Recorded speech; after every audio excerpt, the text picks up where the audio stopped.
Ok, vamos lá? Esse é o Dois Lados Podcast. Eu sou o Júnior Américo e hoje eu tenho a grata satisfação de receber aqui em nossa bancada um cara realmente fantástico. Tenho um grande apreço, sinceramente, tenho um grande apreço por ele. Meu querido amigo, vereador Aurélio do PT. Seja muito bem-vindo. Eu agradeço, Júnior América. No primeiro momento eu quero agradecer o convite, do programa de vocês, podcast O 12 Lados. Tem surpreendido, esse programa, muita audiência, vendo aí muita gente falando. E torcer para que esse programa seja sucesso, Imperatriz, no Maranhão, Opa, Deus te ouça. Aurélio, você é conhecido como Aurélio do PT. A sua militância,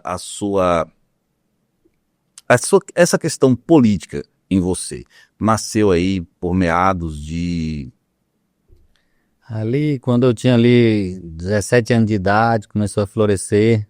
Adolescente, né? Adolescente, essa vontade de fazer política. Eu militava no grupo de jovens, da Igreja Católica.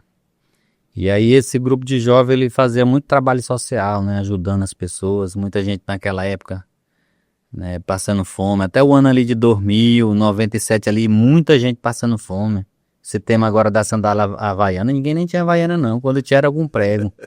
Então ninguém tinha bicicleta, carro, moto. Então a igreja fazia esse trabalho, de levar roupa e comida. E ali me acendeu, Me deu uma luz ali, esse sentimento de ajudar as pessoas, ajudar a comunidade. Não tinha, a saúde era precária, a educação era precária, não tinha ventilador nas salas, era muito calor. Então as pessoas deixavam de estudar para ir trabalhar. Então eu comecei, a notar essas coisas e perceber que a educação transformava e que o pão na mesa era importante, E a palavra de Deus fala isso, a questão do pão, a questão da divisão.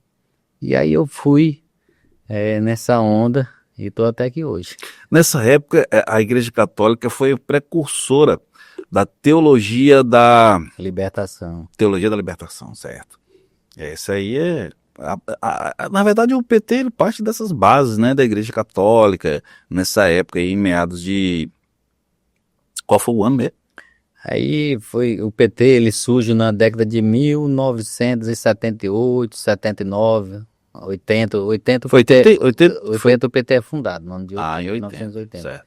Só que o PT já fazia um trabalho, Você começa a sua militância na política no PT. Você sempre foi do PT? Sempre do PT. Não tenho vontade de sair, não. Aí a galera diz, esse petista, não sei o quê, pensando que tá ofendendo. E pra mim é um orgulho quando o cara me chama de petista, de comunista, de socialista, progressista, esquerdista.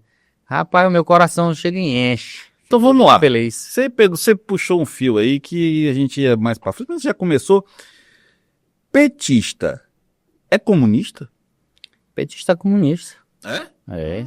Petista comunista. Certo. A gente defende quais os mesmos ideais, a mesma trajetória, lutando pelo bem comum da população, lutando, pode ver as bandeiras, educação, valorização dos profissionais, valorização do trabalhador. Não, peraí. Vamos lá. Deixa eu te fazer uma pergunta para você entrar nessa questão aí. Quando você diz petista é comunista, aí eles tiveram aqui conosco já algumas personalidades da política regional, estadual também, o vice-governador já esteve aqui conosco. Mas também tiveram alguns personagens da direita, extrema-direita, como queira nomenclaturar aí, você fica à vontade, seu critério. E aí é o seguinte, eles falavam muito sobre pautas. Tipo assim, Júnior, rapaz, eu sou contra o PT, sou contra esses comunistas, olha o que esses caras, olha as pautas que esses caras defendem. E aí, olha as que nós defendemos. Aí as que aquele disse assim, a que nós defendemos, eu perguntei a eles, quais as que vocês defendem? Mas a que os petistas defendem, eu pergunto agora a você. Vereador Aurélio do PT, quais são as pautas da esquerda? Quais são as pautas do PT defendido pelo vereador Aurélio? Na realidade, as nossas pautas, elas são muito concretas, né? É aquilo que eu falei, né? Vem lá do tempo de Jesus, né? Comida na mesa, é trabalho, porque o trabalho, ele traz dignidade, ele dignifica o homem, né? É saúde, né? Para as pessoas, é educação. Então, nossas pautas são essas. Não tem, a gente a pauta de costume não é nossa pauta. Quem inventa essa questão é a direita, né? A direita, ela não traz, eu não vejo assim a direita trazendo benefício para a comunidade. Bolsonaro passou aí os 4 anos, o que a gente viu foi quase 700 mil pessoas morrendo por falta de cuidado, né? Onde o presidente A questão da pandemia, né? da pandemia, né? Onde o presidente até chegou a imitar uma pessoa sem ar, né? Uma pessoa morrendo. Então, assim, uma falta de respeito.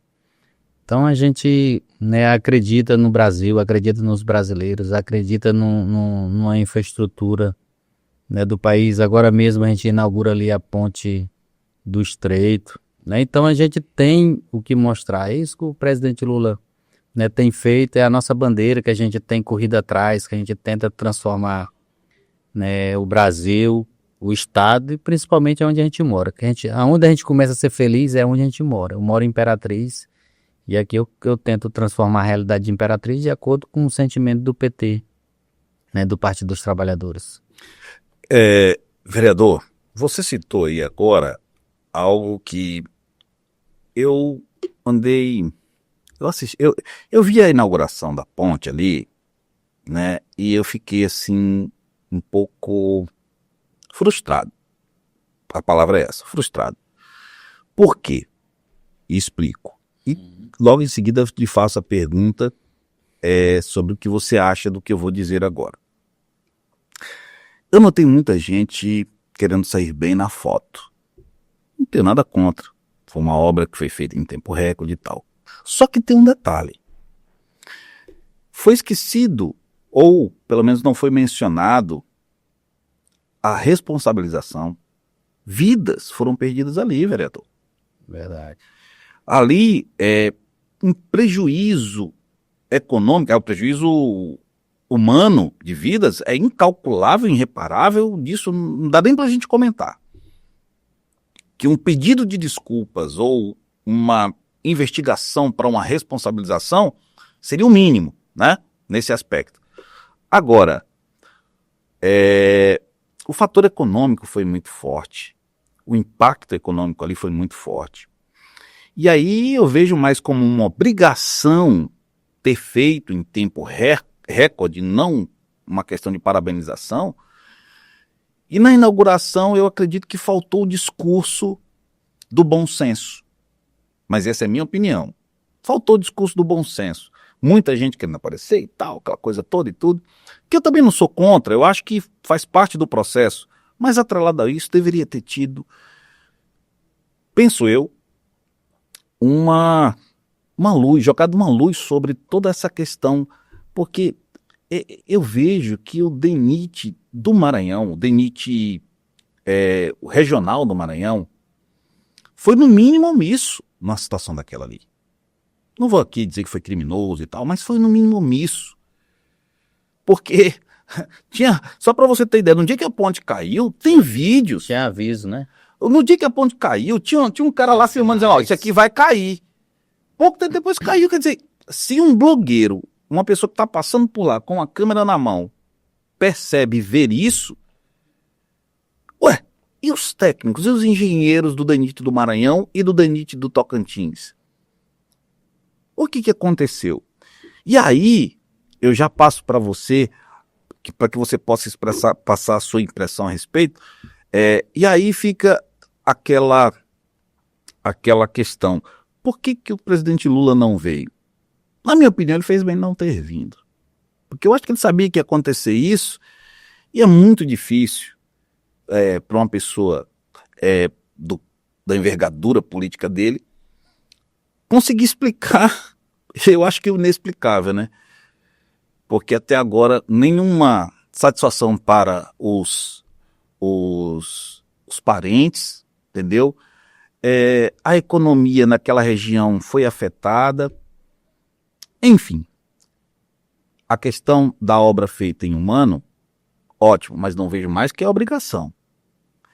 Mas a questão dessa cortina de fumaça que está sendo aparentemente lançada sobre a responsabilização, né, e a questão da indenização, da reparação para as pessoas, das famílias das pessoas que perderam as vidas ali. Qual a sua opinião sobre isso, vereador?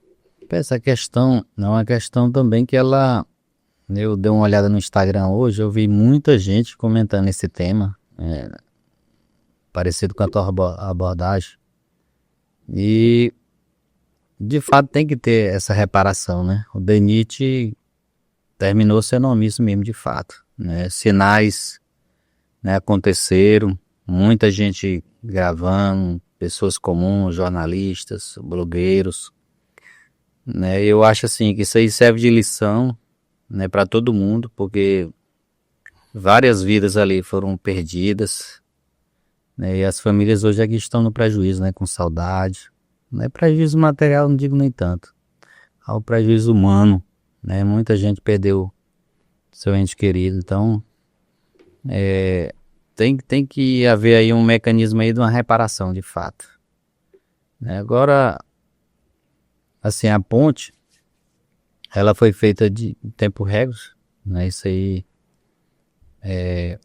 foi uma coisa muito boa pro Maranhão, porque o prejuízo ia ser maior ainda. Porque hoje, um posto de gasolina lá estava passando no jornal, já pegou 2 pessoas de volta que tinham sido demitidas. Então voltou, né, o posto a viver, voltou a ter vida, né, vários caminhoneiros, né, carros encostando, botando gasolina, se alimentando. Então já deu vida já para o estreito de novo, né? A arrecadação caiu, né? O Tocantins aqui pela ponte Dom Felipe Gregory, muito carro, muito caminhão, muito lotado. Então, assim, já desafogou, né, a TO. Então, que sirva de lição nessa questão para que as autoridades, né, possam olhar isso com mais carinho, com mais respeito, com mais atenção, porque uma vida perdida é mais importante do que a recuperação de 10 pontos ou 1000 pontos, ou então pontos infinitos. Então isso é importante. Bom, falando de política nacional, você já citou aí o ex-presidente Bolsonaro. O que você acha que a direita vai... O que você acha que a direita vai lançar como candidato para concorrer com o presidente Lula? Agora em 2026. A gente fica olhando essa política nacional, a esquerda está determinada, né? Está unida, tem um candidato só, Luiz Inácio Lula da Silva, né? Está bem nas pesquisas, a direita está perdida, nem ela consegue se encontrar. Imagine nós se a gente der essa resposta aqui, a gente não vai conseguir dar a resposta, né? Porque a gente pensa que é Flávio Bolsonaro, mas tem uma briga lá com o governador de São Paulo, né? Tem um Ratinho Júnior também correndo por fora, né? Que é do Paraná, que é o Tarcísio de São Paulo, né? Que eu falei pro governador de São Paulo, Tarcísio. Então, na realidade a candidatura foi para libertar o pai, né? Já votaram já a dosimetria, né? Tá aprovada, o presidente Lula vai vetar, mas pelo que eu li, o Supremo vai deixar rolar, né? E vai concordar com o Congresso. Então, eu acho que essa candidatura aí do Flávio é uma cortina de fumaça. Eu acho que o candidato é Tarcísio, mas assim, muita dúvida, né? Muita dúvida. E aí Lula ganha de todo mundo no primeiro turno, ganha de todo mundo no segundo turno. Mas é uma força, assim, que é inacreditável, né? A direita não fez nada por esse país e mesmo assim eles pontuam muito bem. Então a esquerda tem que se organizar melhor, né? Vai ser uma batalha, a gente vai ganhar essa eleição, eu tenho convicção disso. Só que a gente tem que andar com 2 olhos abertos. 2 havaianas no pé e os 2 olhos abertos, né? Pra gente ganhar essa eleição, porque senão a gente perde. Essa questão da Havaiana é uma coisa interessante, né? Porque, sabe o que eu vejo às vezes?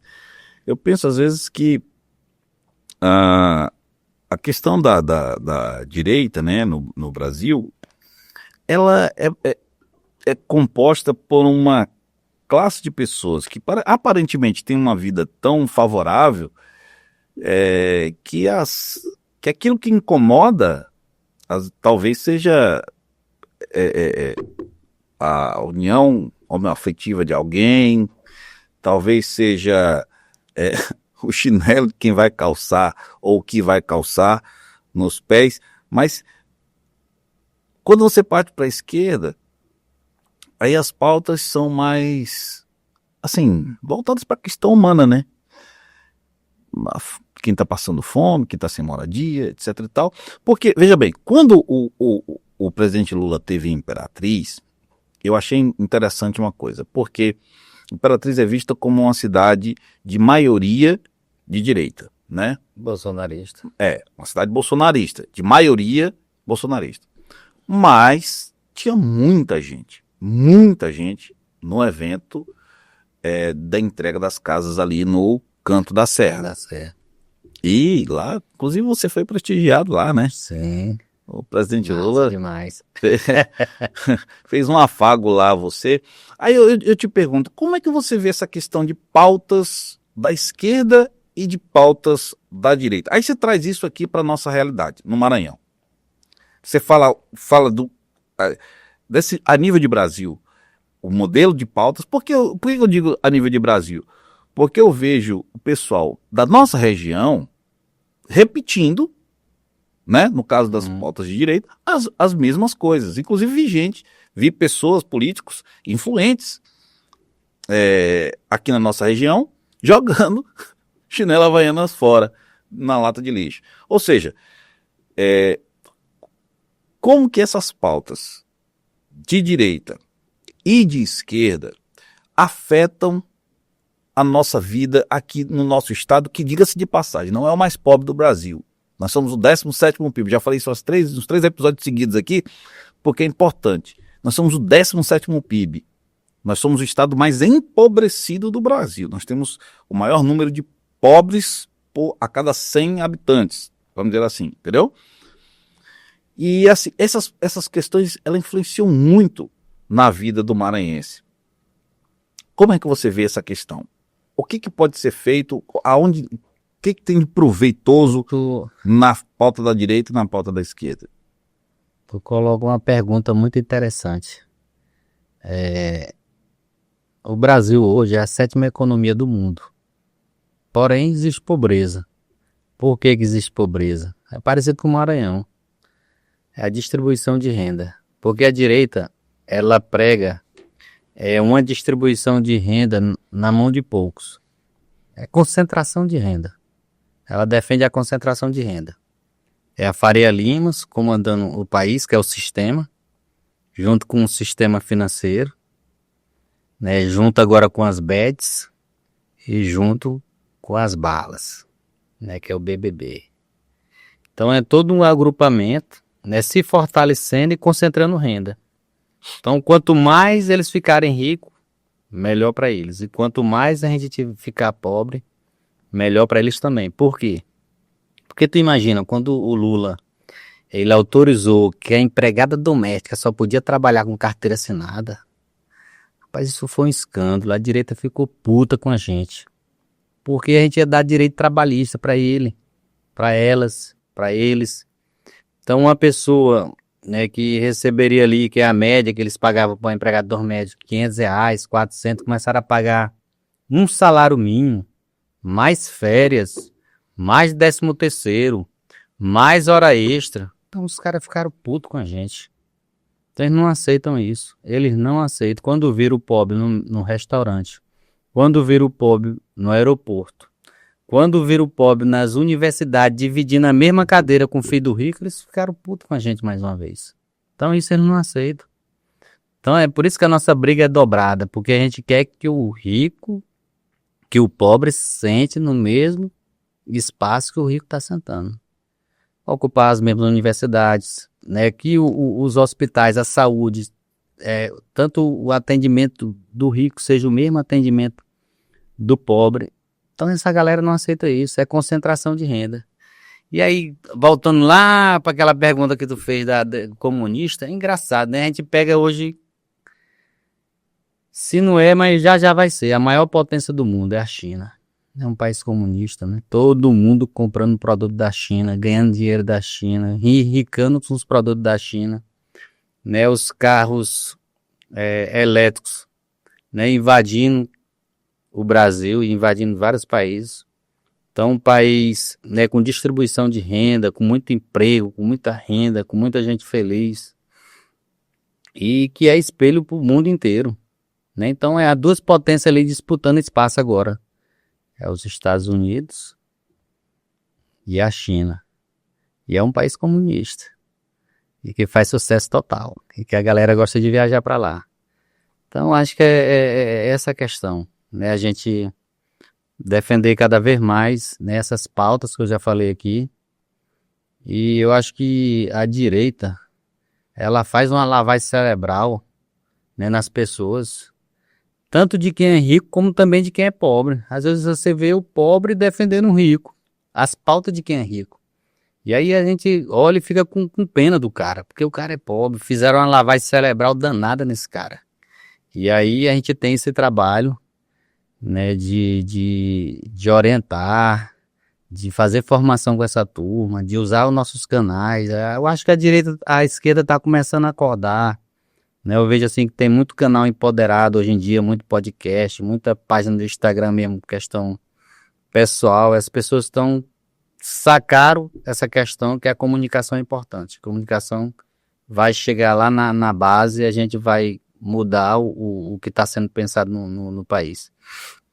Imperatriz, que tinha falado Imperatriz hoje, 50% é Lula, 50, 51 e 40, 46 é Bolsonaro. Então, é quase metade, né? Se você pegar aí Não seria o contrário, não, vereador? Não. Você acha que hoje é a maioria? Lula melhorou. Você acha que hoje a maioria do a classe, o universo político hoje em Imperatriz, você acredita que dá uma maioria para o lulismo? A questão do universo político, se a gente colocar a questão das lideranças e tal, a maioria é de direita, né? Você pega um exemplo claro aqui, a Câmara Municipal de Imperatriz. Quantos vereadores ali tem de esquerda, né? Tem o Wallace e o Carlos Hermes agora, né? Eu saí, estou agora na pasta de Mas tem muito centrão, regularização fundiária. Tem muito centrão, mas a maioria é direitão. Então, assim, é muita gente sendo eleita, né, de direita. Porém, a gente consegue avançar bem, né? A gente elege um presidente da República de esquerda, mesmo com um Congresso com 342 deputados de direita, que é aquela bancada que a gente fala famosa, né, a BBB. E a gente consegue pautar o país e consegue, né, eleger o presidente da República. Aí a gente tem que avançar nos deputados, né, do nosso campo, os deputados de esquerda, né, deputados trabalhadores, né, deputados que pensam igual a Dona Maria, a Dona Francisca, né, que ela quer só ter o direito de comer 3 vezes por dia, quer ter o direito de ver o filho formado, né, quer ver o filho andando de carro às vezes, né, tendo uma casa boa, né, que traz dignidade à casa.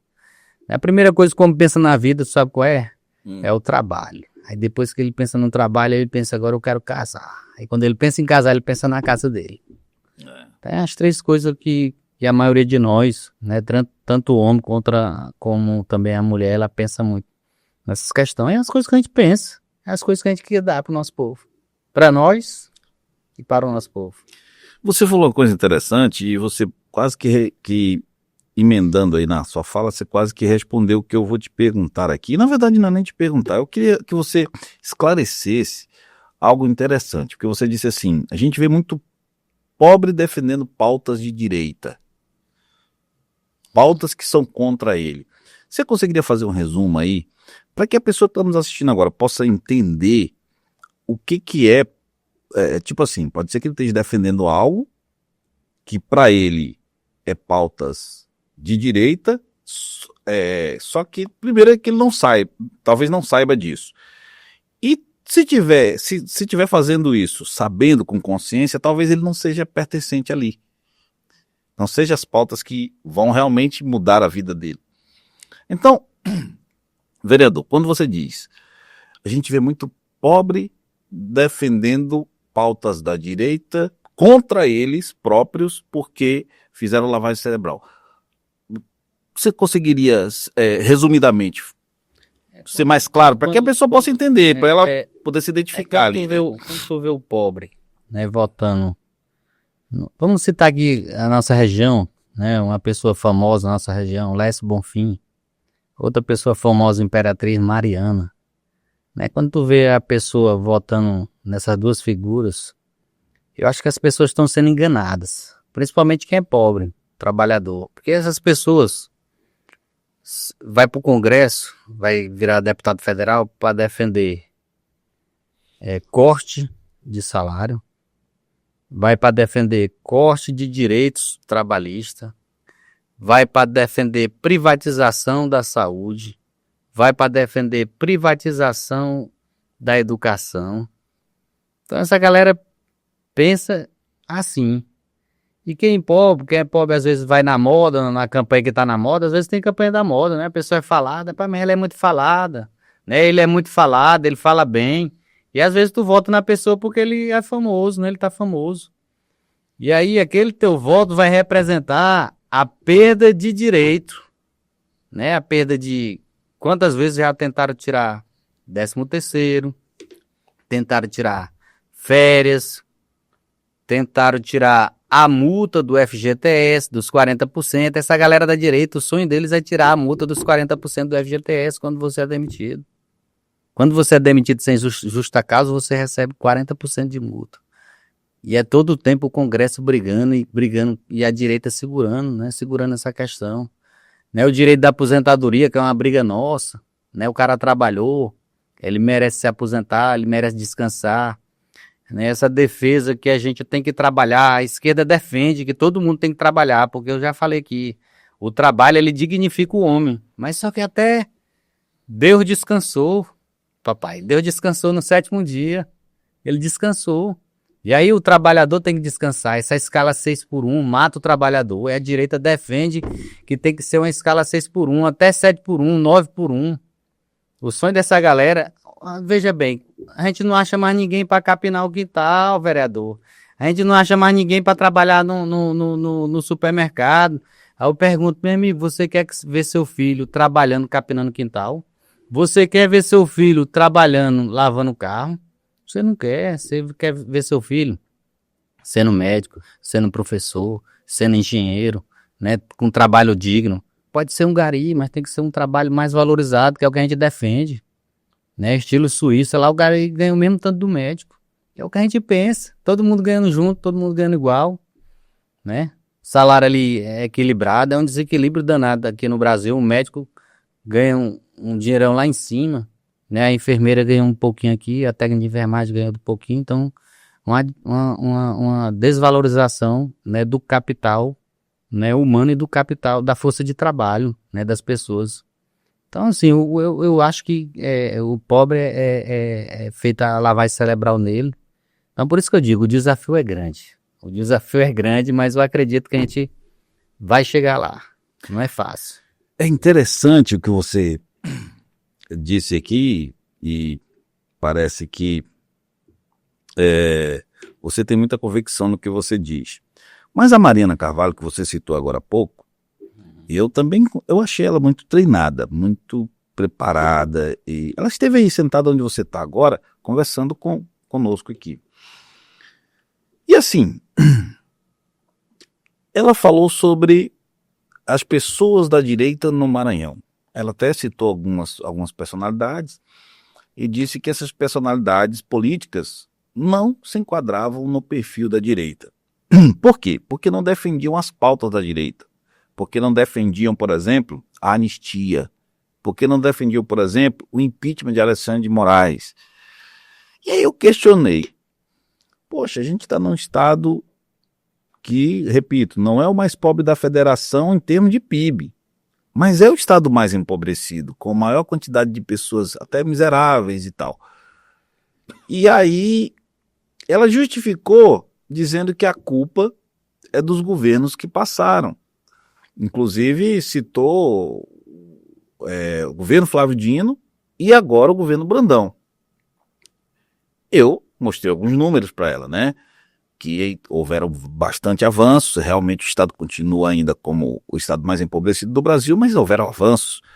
Por exemplo, na educação, a gente pode citar aí mais de 2.000 obras da educação. Maranhão tinha 0 escola de tempo integral. Escola digna, né? E hoje são 200 escolas de tempo integral. Tinha 0 antes do governo Flávio Dino.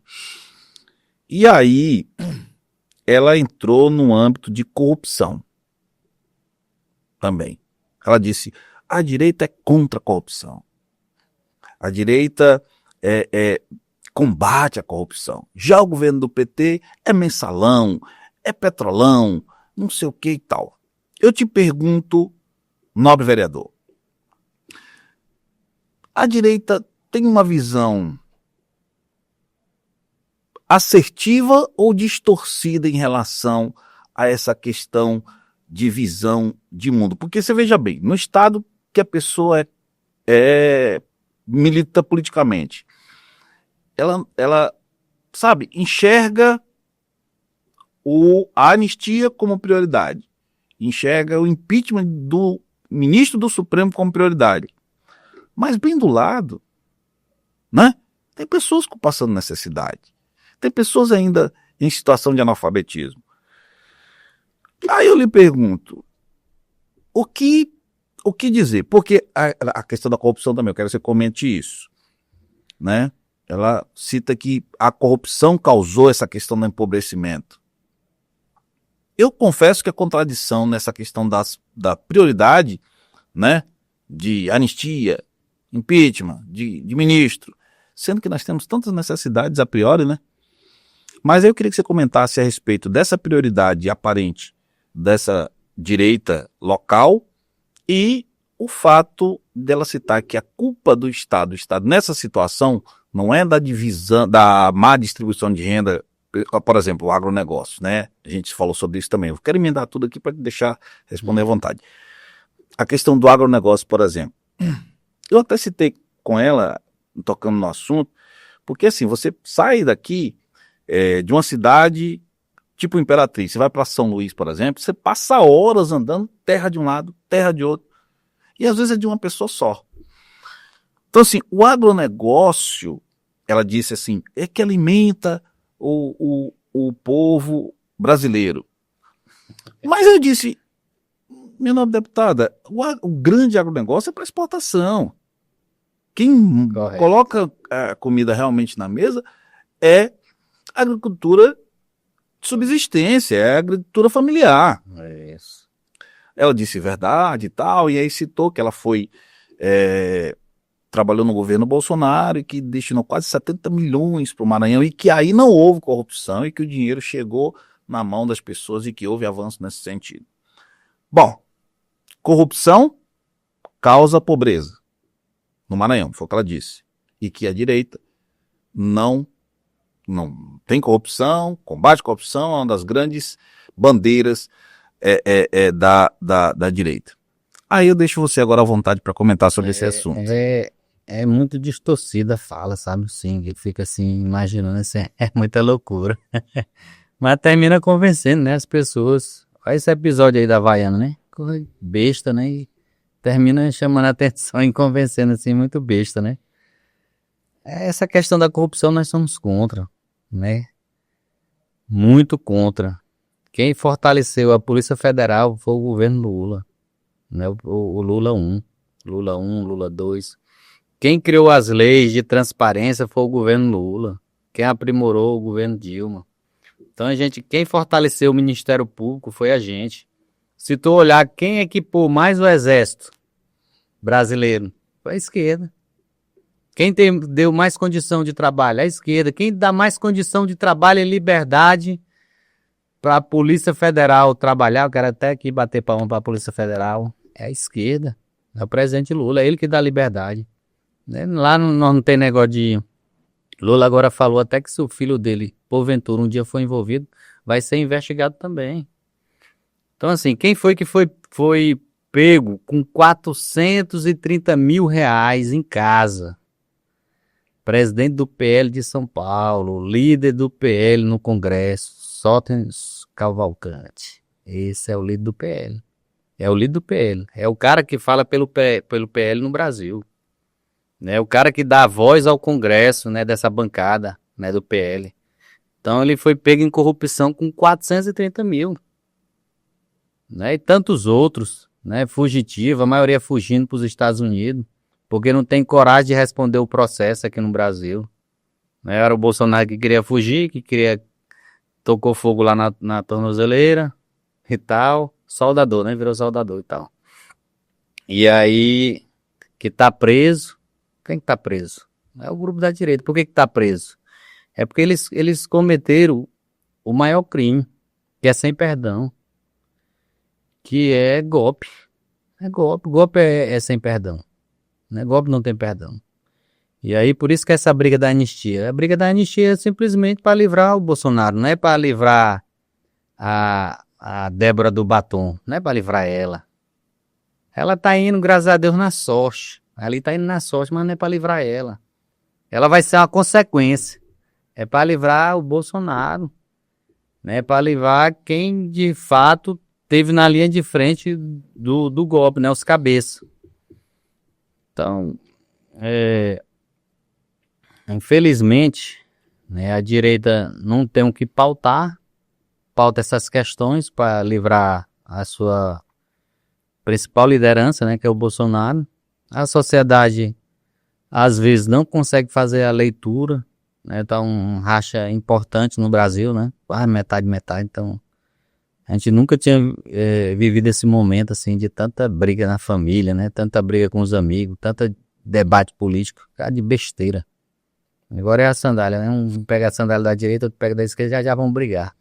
Então, eu nunca tinha visto isso. Agora, da eleição do Bolsonaro para cá, a gente tem visto que é o que eles tanto defendem a família, né? Briga entre as famílias, né? Pelo motivo da política. Aí isso aí é ruim, né? Pra sociedade. Essa polarização realmente tem causado alguns prejuízos, inclusive na família. Mas vereador, deixa eu te perguntar aqui uma coisa. Você acredita que essa polarização vai pautar a eleição de 26 também aqui no estado do Maranhão? Eu acho que não. Você acredita que será Lula contra Bolsonaro na disputa para governo de estado? Não, eu acho que não, porque o estado do Maranhão ele é diferenciado. Alguns estados eles vão acontecer. Por exemplo, São Paulo pode acontecer. Mas Maranhão não. Maranhão é massa demais. Lula tem quase 71% dos votos. E aí, tanto o Brade, né, como o Orleans, Camarão já é do nosso time mesmo, né? Figura importante do nosso campo. Então, todo mundo é Lula, cara. Todo mundo quer falar bem do Lula, né? Brandão hoje falou, Fufuca falou, prefeito Rio do Amaral falou, né? Nós estávamos com o ministro Padilha. Então, o Lula tem feito um trabalho importante no Maranhão. Tem trazido resultados, né? Trouxe agora com o Renan Filho a travessia da BR-010 no nosso perímetro, vai indo até, né, a Lagoa Verde, autorizou a obra, está em processo já de licitação. Vai continuar ali vai continuar. A travessia urbana até na Lagoa Verde. E aí a classe política já se mobiliza para ir até a Ceilândia, aí o Renan garantiu que vai fazer um estudo sobre isso, a questão de impacto ambiental, impacto financeiro, né, para ir até a Ceilândia. Então, assim, é um governo que trabalha, pensa em trabalhar, né, todo o tempo é pensando em trabalhar. Então, assim, a gente não faz motociata, não tem motociata, não tem, entendeu? Para queimar gasolina, queimar petróleo, não tem. Tem trabalho. E aí a gente vai ter o que mostrar, porque uma coisa é fora da campanha eleitoral. Agora, quando começar a campanha eleitoral, que começar os programas na TV, aí a gente tem o que mostrar. Eu acho que Lula é imbatível. Lula é imbatível agora nesse momento, que tem uma campanha muito forte, né, contra ele. Mesmo assim, ele dispara, tá na frente. E quando a campanha começar, o velhinho é bom de campanha, né? É muito bom de campanha. Eu acho que ninguém segura no programa eleitoral, no debate, muito forte de debate, muito inteligente. É aquele cara que é autodidata, né? Os caras falam, o Lula é analfabeto, não sei o quê. Até às vezes ele cai nessa também, de dizer, o cara é autodidata. O cara debate com qualquer um engenheiro, com um médico, qualquer país do mundo, é rico, é pobre. Então o cara sabe se sair, sabe montar equipe, porque para mim o mais importante, às vezes, não é nem tanto dominar, né, as coisas. Do meu ponto de vista, o mais importante é tu saber coordenar. Tu saber achar as peças-chave, identificar as pessoas, o perfil e colocar para fazer aquele trabalho, que é o que ele faz. Ali ele é fantástico. Ele é fantástico. Ele acerta as peças, acerta os ministros, e aí os caras fazem um trabalho, e ele vai ali só coordenando, dando um direcionamento, e é show. É show. A economia, a média da economia que vai crescer nos 4 anos do Lula vai dar quase 2,8, 2,7, crescemos 2 anos 3%. Né? O desemprego, nós estamos quase entrando no pleno emprego. Já tem muita gente, a economia, dizendo que nós estamos no pleno emprego. Então, ali de 5, quase 6%. Já pensou, a gente saiu de quase 17% das pessoas do Brasil que estavam desempregadas para quase ali 5,5%, né? Então nós estamos já quase em pleno emprego. Então as pessoas, né, estão trabalhando, graças a Deus, graças à força de trabalho das pessoas, mas também graças à política. Graças à política. Então o Lula tem desenvolvido isso. Então assim, a questão que é o nosso gargalo, que tu tocou da questão da corrupção, aí eu vou lá para a segurança pública, que é a questão que eu acho que o PT, a gente tem que trabalhar isso e ter coragem de pautar e discutir a questão da segurança. É uma questão de urgência, porque as facções, né, começam a dominar o país, elas estão vivas quase em todos os estados, então é uma pauta urgente que a gente tem que fazer. Eu defendo, né, que a gente, de fato, né, tem que dizer para a polícia que ela tem que prender. Às vezes ela tem que ser enérgica. Se o bandido for enérgico, a polícia tem que ser mais enérgica ainda. Então a gente tem que começar a pautar isso. Mas eu vejo assim, essa questão da segurança pública, ela é complexa porque tem a ver com os estados, né? Quem comanda as polícias militares são os estados. As polícias militares e civil são os estados. A Polícia Federal e a Polícia Rodoviária Federal, ela está um pouco mais distante, porque seria interessante nas fronteiras, mas a fronteira do Brasil, meu irmão. Aí essa questão, tu vê que tem uma PEC sendo pautada, né, no Congresso Nacional, e o presidente Lula agora está defendendo um Ministério da Segurança. O Lula quer criar um Ministério da Segurança. Desvincular da Justiça. O Ministério da Justiça, só para pensar mesmo essa questão, né, dessa questão da segurança, porque aumentou muito, de fato, o crime organizado. Então, e assim, aqui para nós, o cara pensa que o prejuízo maior que a gente recebe é dessas facções de bairro. E as facções maiores é quem está no andar de cima, é quem domina, é quem organiza tudo, né? Quem usa, né, essa galera que está lá embaixo para fazer o crime pesado, para fazer o crime lucrar, né? A gente viu aí a questão do combustível, como é que os caras estão lucrando rios de dinheiro, né, usando o tráfico, né, usando as milícias. Então, assim, tem muita coisa pra gente discutir. Eu tô a fim de discutir esse tema, entendeu? Tô começando a estudar muito, ler muito, comprando livro. Vou me inteirar desse assunto e eu quero que a esquerda comece a discutir esse tema, e um tema de segurança, e um tema assim, para que a gente tenha segurança para discutir esse tema, né? As famílias já não suportam mesmo a questão da violência. A violência é foda, né? Essa questão da violência, tu não poder andar na rua, o cara roubar teu celular, roubar tua moto, roubar teu carro. Então acho que a gente tem que pautar, a gente tem que achar um meio termo e de fato trazer segurança para as pessoas. A gente acerta em várias pautas, a gente tem errado um pouco nessa pauta da segurança, mas o PT começou a discutir isso e a gente vai acertar, e aí eu acho que a direita já não vai ter mais o que falar da gente, aí acabou para eles. Acabou. Quando a gente entrar no tema da segurança e que a gente encaixar o nosso discurso e começar a trazer resultado, aí acabou para eles. Eles não tem mais o que falar. Tá, então vamos fazer o seguinte, vamos trazer agora para o Estado. Estado do Maranhão. Quem ganha a eleição para governo do Estado? Agora aí... Essa pergunta aí, meu irmãozinho, é uma pergunta complicada. Tu jogou sinuca já, né, na tua vida? Já.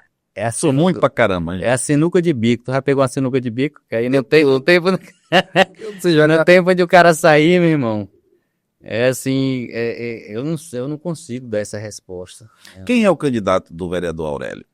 Hoje, Aliás, vereador Aurélio e secretário de regulação fundiária, né? hoje o meu candidato é Camarão, né? Meu candidato é Camarão, filiado do meu partido. Por que o Felipe Camarão é o seu candidato? Porque é um cara hoje que está preparado, né? Tá preparado, tem a técnica. Foi preparado para isso, né? Na realidade, né? Passou por várias secretarias, cultura, né? Educação. Eu acho que foi o melhor secretário de educação do Maranhão, que o Maranhão já viu. Junto com o apoio do Flávio Dino. Porque assim, às vezes tu é secretário, aí tu pensa, não, eu tô numa pasta massa, agora eu vou ser o bambambam. Mas aí, quem te botou lá tem que te dar as condições. Não é só porque tu é secretário de saúde que tu vai fazer um grande trabalho, ou secretário de educação. Se te der as condições, Flávio Dino deu as condições pro Felipe Camarão, né? E aí ele fez um grande trabalho. E eu acho que é um candidato forte, mas aí a gente sabe que tem um debate interno dentro do PT, né? Tanto do Maranhão como também nacional. E eu tô pronto para apoiar. O PT fazendo essa decisão não cabe a mim. Eu dou uma opinião, essa é a minha opinião pessoal. Então, a candidatura dele passa pelo PT estadual e pelo PT nacional. E nós estamos aguardando, eu estou na torcida. Eu acho que se Brandão recuasse, que eu vejo assim com muita dificuldade o recuo hoje do Brandão, mas se recuasse, era uma candidatura muito forte. Com o apoio do presidente Lula, né, com o apoio do PT do Maranhão, com o apoio do governo daquele dos leãozinhos que tá lá, né, que a gente sabe que aqueles leões são valentes. Então era uma campanha muito forte que vinha para ganhar. Então hoje, Brad dispara, né, tá muito bem. Tem o cara que nem disse ainda que é candidato e tá bem, né, justamente pelo motivo dessa briga nossa, né, que a gente, Brad é de direita, de esquerda? O Brad, eu considero o Brad um cidadão de centro. Mariano Carvalho acha Centro-direita. que pode apoiá-lo. Tem um outro cidadão que tem hoje uma voz muito ativa na política aqui na nossa região, que é o jornalista Josevan Marques, que esteve aqui também. E ele até disse que gostaria de ver sentado numa mesa o Brad, o Roberto Rocha, Mariana, acho que e o Laércio Bonfim. Na realidade também, tem muita gente que, é aquilo que eu te falei, quando o candidato tá na moda ou dá voto, a galera segue, né? Eu vejo assim, tem muita gente que não é de extrema direita, tá na moda, porque dá voto, entendeu? E acompanha. Resolve jogar o chinelo havaiana Por no exemplo, lixeiro, né? já teve muita gente aí que tu citou aí, que teve no campo da esquerda, que era a esquerda até morrer, mas aí talvez o posto secou, o cara perdeu o mandato, e aí o cara vislumbrou, né, uma outra oportunidade em outro campo, ele tá lá, então o cara é quase um camaleão, entendeu? Ele vai para onde o vento bater. Então, são poucas as pessoas no Maranhão que tem uma definição mesmo ideológica mesmo, de lado mesmo, de campo. Eu não critico, né, quem é do centro, ou quem é de esquerda, ou quem é de direita. Você tem que assumir a sua parte. Assuma, né, o seu ideal, a sua ideologia, e vamos fazer o debate, né? Quem ganha é a comunidade com debate. Eu tenho convicção do que eu acredito, do que eu defendo, eu vou pra cima, entendeu? Foi isso que eu aprendi, e eu vejo que de fato melhora a vida das pessoas o que eu penso, né? O que o meu grupo pensa, o que o meu mestre pensa, que é o Lula, que é o meu líder maior, e aí eu acredito nisso, e vamos indo. Bom, pra gente caminhar aqui para o fim, o papo tá legal, vereador. Gostei bastante de conversar com você. Mas caminhando aqui, agora realmente para o final, você disse assim, não basta o cara ser secretário. Ele precisa ter, eu entendi você quis dizer autonomia. Isso. Ou o gestor precisa dar liberdade para que ele possa exercer a função na qual ele foi incumbido pelo próprio gestor, certo? Certo. A minha pergunta para agora o secretário de Regularização Fundiária da cidade de Imperatriz. Primeiro, você se considera um bom gestor nessa área, capacitado, entende dos meandros dessa história toda de regularização fundiária? E a segunda, emendada na primeira, é: você acredita que o gestor vai lhe dar autonomia para que você possa desenvolver esse trabalho? É uma pergunta boa, pergunta boa.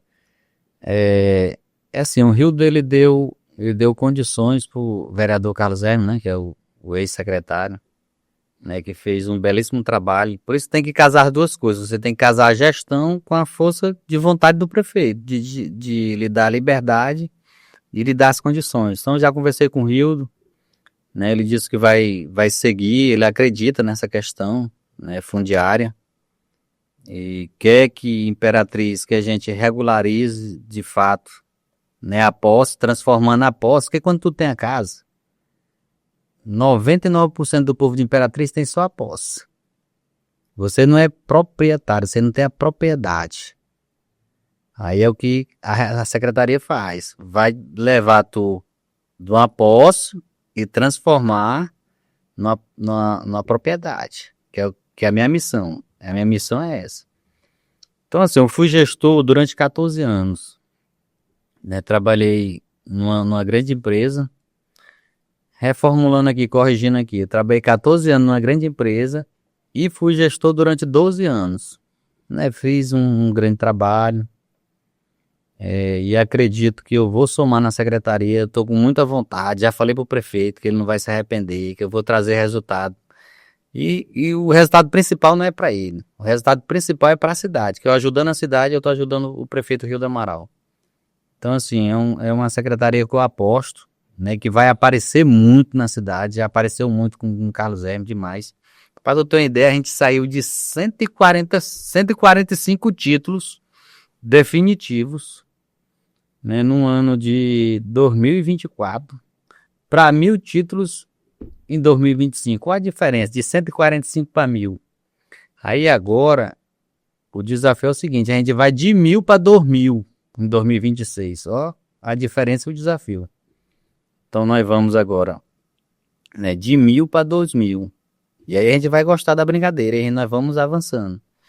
Então, assim, a secretaria ela está organizada, né, bem organizada, bons profissionais, né, tem um subsecretário lá que é top, né, o Adenilson. Adenilson Pontes. Tá lá com a gente lá. Extremamente capaz, conheço esse cidadão. Eu também. Se está fazendo um bom trabalho, eu também não sei não. O que eu sei é que ele é extremamente capaz. Tá fazendo um bom trabalho. Então tá fazendo um bom trabalho. Tá fazendo um bom trabalho, o secretário tá dizendo aqui. Faz um bom trabalho. Eu também sou formado em administração também, né? Então, assim, e é um tema que eu gosto, né? Esse tema de terra, é um tema que eu gosto. Eu gosto muito, estudo muito sobre isso. E aí vou estudar mais, porque peguei agora um compromisso, uma responsabilidade. Já essa semana agora, já tem uma semana que eu tô na secretaria. Já comi muito material sobre isso. E aí, papai, eu já disse lá pra galera lá, daqui a um mês o prazo, daqui a um mês eu tô só o filezinho, pronto para fazer qualquer debate nesse Brasil inteiro, né? E ajudar a cidade de Imperatriz. Meu sonho. E até, assim, o Rildo, depois eu vou dizer pro Rildo realizou um sonho meu. Porque eu ficava pensando, rapaz, será que eu vou passar pela política e não vou fazer parte da gestão? Porque é bom tu ser vereador, mas é bom quando tu tem o poder de decisão, de fazer as coisas. E agora eu tenho, né? Eu sou gestor. Então, quando a pessoa vai falar comigo agora, ela diz, ei, mas tu é o gestor, tu pode fazer. Vereador, eu ia pedir autorização pro prefeito, ia falar com o secretário. Agora não, agora eu sou gestor, tô realizado assim, muito feliz, viu, meu prefeito? Muito feliz aí com a tua escolha. Rapaz, e nós vamos fazer um bom trabalho. Eu tenho uma provocação aqui antes do final. Uma provocação. O prefeito, Rildo Amaral, ele já se declarou, inclusive é cabo eleitoral do sobrinho do governador. Você, como secretário, se declarou aí agora Felipe Camarão. E aí? Não, aí tá resolvido. Sim, o PT é um partido grande, né? Um partido muito grande. O Rio, Independente de qualquer situação, você é Felipe Camarão. o Rildo sabe da importância que foi o PT para a eleição dele. A gente ajudou bem, a gente chegou no segundo turno, ajudou bem. Então, assim, a gente tem uma parceria importante. Então, a gente, se der Felipe Camarão, se o PT Nacional decidir que Felipe Camarão é o candidato do PT do Maranhão, o PT do Maranhão vai seguir o Felipe Camarão, não tem pra onde correr. A gente tem ideologia, acabei de falar que é a história todinha, né? É ideologia pura. Então a gente acredita no que a gente faz, no que a gente pensa, na nossa cartilha. Então nós vamos pra cima. Entendeu? Com todo o respeito também ao prefeito, né? E lá no finalzinho do túnel, lá na luzinha lá, a gente acredita um pouquinho que ainda vai ter essa aliança, que vai estar todo mundo junto. Você acredita na aliança Brandão-Camarão? E a gente vê uma dificuldade, né? Como eu já falei, a gente vê uma dificuldade, a gente vê assim que o negócio está estremecido, né? Mas os dias vão passando, né? A coisa vai complicando mais, porque qual o risco da gente entregar para uma pessoa que a gente não queria que fosse o gestor? Tá correndo esse risco. Então o Brandão sabe disso, pode ganhar com o Orleans, pode. O Orleans é um candidato forte, é forte. Só que a gente tem um adversário que hoje ele se coloca bem melhor, né? Hoje ele tá na pista bem melhor do que a gente. Então a gente tá correndo risco. Então eu ainda acredito ainda lá no túnelzinho lá que a gente vai juntar todo mundo. E a gente vai pra essa campanha todo mundo junto, que aí é bom pra todo mundo, é bom pra Imperatriz, é bom pro Maranhão. E aí a gente fazer um governo com apoio igual o Lula, o Rildo tá fazendo aqui. Com apoio do governador, com apoio do presidente. É bom demais. O Rildo só anda sorrindo. Sabe o que foi que o Padilha fez hoje, pra gente encerrar aqui? É. O Padilha hoje... Não, aí assim, é porque quem tá nos vendo, entender quem é Padilha. Aí o Padilha é o nosso ministro da saúde, né? Pegou uma tarefa de vir para Imperatriz, né? Representar o presidente. Hoje a gente está entrando com 40 milhões de reais, já de início agora num novo hospital, e 15 milhões de custeio todo mês. Então o que é o custeio para quem está em casa? É o pagamento da energia, da água, dos profissionais, a manutenção do maquinário dos hospitais, que é só máquina moderna, né? Equipamento moderno dos Estados Unidos, da China, da Europa. Então aqui a gente não está com inveja de ninguém, que os equipamentos aqui são modernos. Então foi gasto mais de 70 milhões de reais com compra de equipamento, né? Por parte do governo federal. Do governo federal com o governo estadual, dois em parceria. Mas essa contrapartida agora do governo federal foi essencial. Por quê? Assim, para quem está em casa para entender, às vezes, Aurélio, consegue uma escola para mim? É fácil para conseguir a escola. Aurélio, consegue a creche? É fácil para construir a creche. Aurélio, consegue o hospital? Não é difícil para construir o hospital. O difícil é você arrumar o custeio da máquina. Só aquele hospital novo lá é 500 funcionários. Onde é que a gente vai arrumar o dinheiro para a gente pagar esse tanto de gente? Então isso aí, para quem é gestor, é o que ele vai pensar. O cara que é um gestor sério, ele vai pensar nisso. Eu vou fazer a escola. E como é que eu vou gerir aqueles 100 professores que estão lá? Todo mundo da gestão, né? Que são os professores, os secretários, né? A merendeira, os vigilantes. E aí todo esse quadro, né? Da manutenção geral. Como é que eu vou fazer? Então o gestor, ele pensa no orçamento para construir. E ele pensa depois como é que ele vai dar manutenção aqueles 4 anos, que é que esquentou a cabeça do Brandão. Aí Lula não pensou 2 vezes, vai ajudar, tá ajudando. E aí a notícia melhor que o Padilha deu, que garantiu pro Rildo e pro Brandão, vão fazer uma parceria forte e vão dar um hospital novo pra Imperatriz, né? Falou que o Rildo foi várias vezes em Brasília, que de fato foi mesmo, a gente é testemunha, cidade é testemunha dessa ida do Rildo em Brasília. E que o hospital não tem mais condição de reforma, não tem mais condição. Mas qual hospital? O Socorrão, você fala? Socorrão, nosso, não tem. Então hoje ele topou esse desafio e que vai estar junto e que vai desenrolar essa questão do novo hospital e que Imperatriz vai ganhar o hospital. Então deixa eu ver se eu entendi. O ministro da Saúde do presidente Lula, do governo federal, isso, hoje em um evento de inauguração do HCT, que é o hospital... que era para ser o Socorrão, né? Mas aí mudou virou um hospital de referência agora. Hospital de referência. Ele esteve na inauguração e nessa inauguração ele fez esses anúncios, inclusive, que vai extinguir o Socorrão e construir em um novo local, um prédio novo, para que seja transferido de onde está agora para esse novo lugar. Tem a questão de um Esse debate prédio, né? da compra que o Rio vem fazendo, da compra daquele hospital ali na Bernardo Saião. Se eu não me engano, era para ser o HC. Eu não vi assim muito interesse do Padilha de comprar, porque tem que desapropriar, é uma questão aí, né? Eu não sei como é que o Rio vai ter essa tratativa, se ainda vai insistir ainda nessa questão, ou se vai, de fato, partir mesmo para uma construção do hospital para a Imperatriz. O certo é que o ministro deu compromisso ali, ele nunca tinha feito isso, agora ele fez hoje na frente de todo mundo. E aí o Rildo ficou só dente.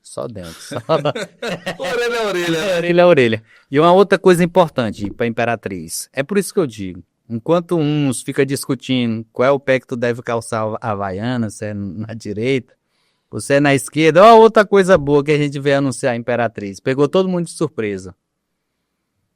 Que esse hospital, o Padilha garantiu que a gente vai fazer transplante. Transplante a gente vai fazer. Só faz em São Luís. E a gente vai fazer aqui. Então acredito que ano que vem, né, Padilha deu essa garantia antes do final do governo Lula, que terminou ano que vem, né, e do final também do governo Brandão, né, Imperatriz, papai, vai estar fazendo transplante. Já pensou? Olha. Uma coisa que eu não imaginava era que ia ter medicina Imperatriz. Tem 3 universidades Imperatriz com medicina pra gente estudar. Agora, Inclusive uma federal e uma estadual. Tu já pensou isso quando era menino? Eu nunca tinha pensado nisso, assim, eu nunca acreditava que Imperatriz ia ter medicina. Eu nunca pensei nisso. agora são duas coisas interessantes que você falou. A primeira é a questão da construção do hospital e a manutenção. Eu me lembro bem, duas coisas, essa é uma e essa outra da medicina que eu quero só fazer um comentário rápido. Eu me lembro bem do ex-secretário de Infraestrutura do Estado do Maranhão, Cleiton Noleto. Caba bom. O cabo é duro. E eu me lembro dele dizer o seguinte, Júnior, a questão não é fazer a obra. Por exemplo, ele citou o macro regional, que foi na época dele como secretário de construir, inclusive ele começou, né? Sim, o novo hospital. As informações que eu tenho, se eu estiver equivocado, alguém me corrija, por favor, mas as informações que eu tenho é que ele deixou a Secretaria de Infraestrutura do Estado do Maranhão, quando ele deixou, lá já estava com 80% pronto daquele hospital, que foi inaugurado hoje. Mas aí ele disse o seguinte, que a questão da construção é um fator. Agora, o grande gargalo é a manutenção. Por exemplo, foram 25 milhões de reais para construir o macro regional. Só que custava 5 milhões a manutenção por mês. Ou seja, a cada 10 meses se fazia 2. Falou quanto? 25? Isso. 25. Aí 5 milhões de custeio. Aí tu tem que botar aí para equipar o hospital. Que é quase o valor da construção. Pois é. Aí a outra coisa que eu quero entrar aqui, já caminhando para o fim, é o custo de medicina. E aí eu vou citar de novo o secretário Cleiton, na época, que ele sugeriu ao governador, o então governador Flávio Dino, que comprasse aquele prédio da antiga Fama, né? E para doar para a UEMASU exatamente para que pudesse viabilizar o curso de medicina em Imperatriz. E aí você disse que era um grande sonho que você queria ver e realmente as personalidades políticas... Tu falou o nome do Cleiton aí, eu acho que Imperatriz tem um débito com o Cleiton, né? Eu acho, hoje mesmo eu conversava isso, né? Assim, o Cleiton foi um grande secretário, né? Trabalhou muito, acreditou muito em Imperatriz, né? Assim, um cara que cresceu Imperatriz, se tornou um homem Imperatriz, um profissional Imperatriz, o pai de família Imperatriz. Então ele acredita muito nessa cidade. Eu acho que Imperatriz tinha que ter dado esse mandato pro Cleiton, entendeu? Fez muito. Aí, às vezes assim, a gente comete ali algum erro ali, que a política é dinâmica, essa questão eleitoral. A política em si não, essa questão eleitoral. Quando a gente parte, qualquer erro da gente, eleitoralmente, custa um mandato. Por exemplo, eu perdi um mandato de vereador. São vacilos pouquinho que faz a gente perder. Mas eu fico pensando que Cleiton ainda merece outra oportunidade. Como dizia o ex-governador, atual ministro do Supremo Tribunal Federal, há tempo para tudo debaixo dos céus. Nobre amigo e companheiro vereador, secretário de Regularização Fundiária, Aurélio do PT. Que bom ter você aqui. Muito obrigado mesmo por ter aceitado o nosso convite. E fique aí à disposição os microfones para as suas considerações finais. Agradecer, né, mais uma vez assim, a oportunidade, o convite, né, eu fico assim na torcida por vocês aqui, né, para que o negócio de vocês se expanda, né, cresça, leve conhecimento para as pessoas, entretenimento, né, que é o que vocês querem fazer, conseguir os objetivos de vocês e dizer para a cidade de Imperatriz, né, que a gente está aqui para ajudar a cidade de Imperatriz lá na secretaria. Procure a secretaria, principalmente agora nesse momento, quem mora na região do Grande Bacuri, procure a secretaria, né, para a gente regularizar, né, os títulos definitivos daquela região da sua casa. Então procure a secretaria, nós vamos estar lá de portas abertas. E obrigado, viu? Obrigadão. Eu que agradeço. Esse foi o Dois Lados Podcast. Fiquem todos com Deus e muito obrigado pela audiência.